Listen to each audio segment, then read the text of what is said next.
So my name is Salawu. Okay. I work with Tearfund. Tearfund is a UK-based organization, but we have our own country office here in Nigeria, and Jos particularly. We are involved in community development work. We respond to disasters or emergencies, so to say. Tearfund is been existing for the past 50 years and it's found in over 53 countries of the world. So, as part of the campaigns I've been involved with over the years, I know Tearfund is doing amazingly. Tearfund has been part of one of the campaigns I've been involved with, categorically Renew Our World. Can you tell us more about that? So, Tearfund is very passionate about seeing the end to poverty globally. And one of the things that Tearfund realized is important to consider is the issue of the environment.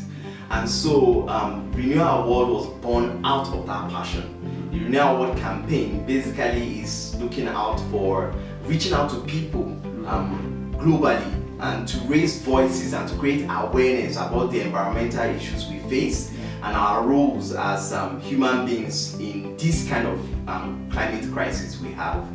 So the campaign is basically out to achieve that. Okay. So can you run us through the campaign you're currently doing in your office? So we have several campaigns. We have the Stop the Rubbish campaign, which we started 2 years ago. We also have the Zero Plastic Waste campaign, which is presently going on in Adamawa State, Yola, in which we have a project which is called the Trash to Cash project. But we have a campaign element of it which is supposed to reach out to community members and the entire state on Zero Plastic campaign. I love the part that you talked about trash to cash. I'm mostly interested in the cash part. So how does it happen? Like, tell us more about the trash to cash campaign. The idea is plastic is a problem, right? So we want to use what is known as trash, which is plastic waste, and recycle them into useful products like interlocking tiles, like bricks, like even chairs and tables, for students. So basically that's what it is. So it becomes a product that can be sold and one can earn income from. Okay, so I've noticed and also observed on socials you're currently running a campaign at the present time. Can you tell us more about COP? COP is a conference of parties, and what this simply is it's actually a UN summit on climate change. This started several years ago, as far back as 1995, and these parties are states or countries of the world that have come together to say we need to deal with the issue of climate change, right? And so these countries gather yearly to have discussions and to give what their own national contribution will be to the global issue of climate change. So that's basically what COP is. Okay, so why does COP26 matter in this context? Well, for the past several years of these gatherings, it's been so difficult to reach reasonable agreement as regards what to do to stop or to reduce the issues around climate change. So COP26 is about the climax, considering that the whole idea of reducing the global warming to limiting it to 1.5 degrees have not been effective. And we are seeing consistent increase of these temperatures. So we are saying that COP26 is important because we are seeing the direct impact, and then we are at a position where we can globally take a decision on it. What is the Paris Climate Agreement? So the Paris Agreement came up in COP20, where the parties met in Paris and had discussions around the same issue of climate change. And it was agreed at that meeting that all countries or all parties should limit we should globally limit the emissions to 1.5 degrees, the temperature to 1.5 degrees. And so everybody agreed on what to do. Every country agreed on what to do to make sure that this is done, right? Now that agreement is about the first agreement that is unifying globally. And so that's why most of the time people refer to that agreement, because that agreement stands out, and that agreement is one of the unifying factors. There are several agreements, there are several points in the agreement, but generally what we can see is that countries will now begin to decarbonize their society. And what that means is that we are now moving from a carbon-based economy into a green economy. That's the summary of the agreement. And this helps every country that is involved to be able to create new ways of doing things. Take for example the transport system, the power system, the energy system, the different sectors, even the agricultural sector, all are now tending more towards a green system of doing things. So is Nigeria part of the Paris? Yes, interestingly, Nigeria is part of the Paris Agreement. Nigeria signed to that agreement and ratified in 2016. And since then, we've had NDCs, which is known as National Determined Contributions. So we make those contributions yearly to the global team, to the global community about climate change. So we are now saying as Nigerians, this is what we are going to do in order to reduce the temperature. So what is Nigeria's most challenging climate factor? Recently, the Department of Climate Change released their own update, the NDC update to the global team. And one of the things that stands out is that Nigeria is actually one of the first top 10 countries of the world that are most vulnerable to climate change. And what they said in that report is the fact that the south and the southwest and southeast of Nigeria is highly prone to flooding because of the riverine areas, and because there will be a lot of high volumes of rainfall in those regions. While in the northern part of the country we are going to experience a lot of droughts. That means that, of course, agricultural products cannot survive. That also means that livestock cannot survive. It just simply means that the temperature in those regions will become so high and unbearable. Now, what this translates to is the fact that we are going to have a lot of pressure on the already existing natural resources like water, like land, particularly in the middle region of the country. So for me, I think it's a huge problem that we have on our hands, and something that we really need to pay attention to. Alright, so let's bring it back home. Let's talk to ourselves. What do you think, or in your own perspective, what's your own opinion as regarding how we, see the environment, how we take care of the environment that God has preciously given us? I think that we have a consumer mentality.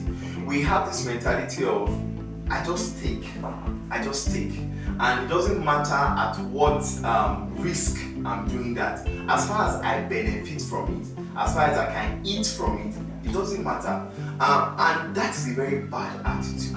We must learn to understand that the Mother Earth, right, is indeed a mother. Of course. And it takes care of us. But you see, the way it takes care of us is also determined by the way we take care of it. Yeah. So if we do not take care of it, the repercussions are unbearable for many of us. Yeah. And I think that is the key point. Yeah. That we are not taking care of this earth as though our lives depend on it. And let me inform you, our lives depend on it. Yeah. We cannot exist outside this environment. It's not possible. Yeah. So the environment is all we've got. You see, when your phone spoils, you can repair it. You see, when the environment spoils, it's difficult to get back. It's difficult to restore. And that's why one of the things that we have to do is to ensure we prevent anything that destroys our environment. Okay, so let's talk about our attitudinal change, So what would you say we should do to shaping our attitude as regarding the environment? I think we need to, first of all, understand the things that are destroying the environment. One of the very critical things that is destroying the environment is carbon. Carbon is found in combust engine. So the generators we use, they produce carbon, right? When we burn bushes, it produces carbon, right? When our vehicles produce carbon, isn't it? Our generators produce. So everything around that is a problem, right? The other part of it is waste. In this year's NDC contribution, Nigeria NDC contribution, waste came up as one of the major issues. Why? Because we dump waste indiscriminately, right? And what that produces is a gas called the methane gas. That gas is also part of the gases that are responsible for the depletion of the ozone layer, right? And many times we do not know, like in far parts of the south, they find out that dump sites catch fire. Why? Because the natural gas that is being released on those dump sites. So we need to begin to think about waste separation. How do I manage my waste? You know, the plastic waste, the organic waste, the inorganic waste. How do I manage my waste as a person? Where do I dump my waste? Do I dump them just anywhere, just anyhow? Other issues around deforestation. We keep cutting down trees, and we do not know that those trees give us life in itself. You know, those trees releases to us oxygen. So the more trees you cut down, actually, the more you are reducing oxygen and increasing carbon in the atmosphere. You know, so those are things that we do daily. We use firewood. We need to create alternatives to some of these things. Okay. Now, the good thing about this conversation is you wouldn't have conversations as this when you don't talk about the major key players, talking about the CSOs. The more reason why the likes of Tearfund is having this conversation, and they are not just having this conversation, they are on the field ensuring that we carry out these activities to curb these dangers that we are talking about. So today, as we wrap up, what recommendations will you give as touching how we can preserve our environment? Do you think the government itself is doing enough in ensuring we have a safer environment? I think the government is creating the platform and the frameworks with all the regulations, with the contributions to cope generally. But we have a duty. We have a duty to remind the government.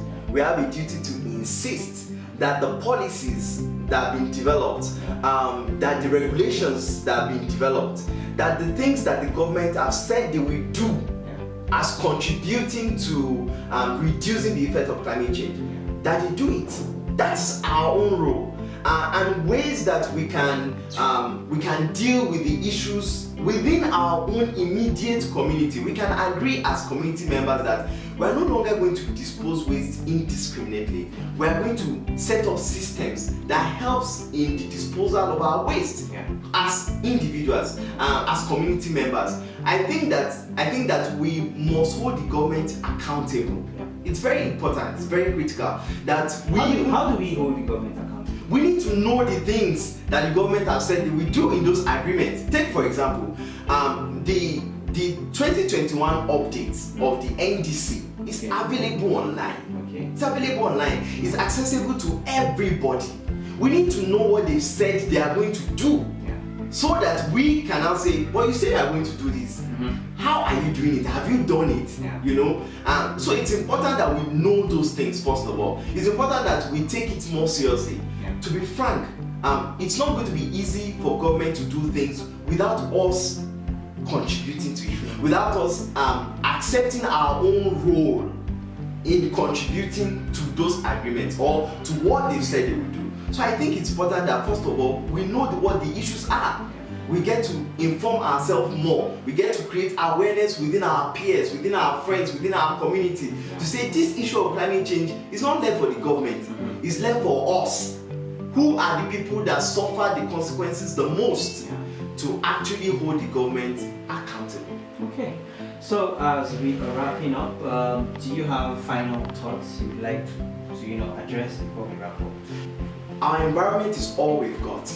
And like a wise man said, he says that this environment we see, right, is not actually our inheritance from our parents. It's actually a loan from our grandchildren. We're actually loaning this environment to see around us because it doesn't belong to us. It belongs to our children and children and children unborn. And so we must take care of this environment because it's actually all we've got. So as we wrap up, we are calling you to be responsible for our environment, and if you're concerned about climate change, you don't necessarily have to live in the northeast to understand what we are talking about today. You don't have to live in the southwest and even the southeast to also understand what we are saying. Like he did mention earlier, he talked about drought up north and overflooding down south. So yeah, this is just Plateau, Nigeria, and we shouldn't feel as if we are more superior than people living up and even down south. So the more reason why we are calling you to action to also ensure that you do the needful to keep the environment safe. Anywhere you see this content, do ensure you share, let people know about this whole narrative that we're trying to correct. Big ups to Tearfund for coming on board to talk to us about how they are playing their role in ensuring we have a safer environment. My name is Joey Shekonuji. See you next time. Bye-bye.